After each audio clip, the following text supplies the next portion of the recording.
پیارے باپا جان، جو لوگ سنہری جالیوں کی طرف پیٹ کر کے تصویریں کھنچواتے ہیں، اس طرح کرنا کیسا؟ یہ نہایت بے ذوقی والا کام ہے، اور جو عشق رسول کا جس کو کچھ ذرہ بھی مل گیا نا، وہ تصویریں وہاں جا کر پیٹ کر کے کھنچوانا تو دور کی بات ہے، ایسا سوچ بھی نہیں سکتا۔ سرکار اعلی حضرت نے عالمگیری کے حوالے سے لکھا ہے کہ جب سنہری جالیوں پر حاضر ہو تو اس طرح کھڑا ہو جس طرح نماز میں ہاتھ باندھ کے کھڑا ہوتا ہے، اس طرح کھڑا ہو۔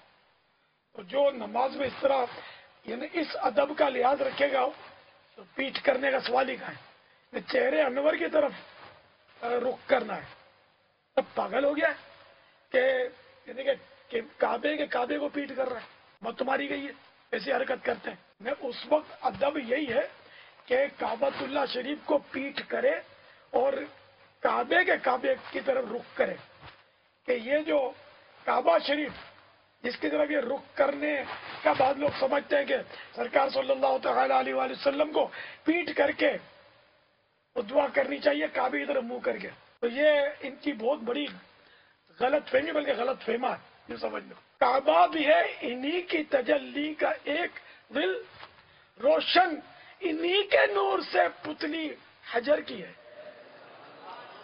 یعنی کعبہ بھی کعبہ بنا تو میٹھے مصطفیٰ صلی اللہ تعالی علیہ وآلہ وسلم کے صدقے میں ہی تو بنا۔ نگاہیں نیچی کیے، شرم سے پانی ہو کر، ہاتھ باندھ کر، رونی صورت بنا کر، ظاہر نصیب رونا آئے تو بہت بڑی سعادت کی بات ہے، ورنہ رونے جیسی صورت ہی بنا لے۔ اور اعلیٰ حضرت فرماتے ہیں کہ غمگین آواز بنا کر سلام عرض کرے، اس لیے وہ خبردار ایسی حرکت نہ کیا کرے کہ معاذ اللہ سنہری جالیوں کے پاس آپ کا موبائل چل رہا ہے۔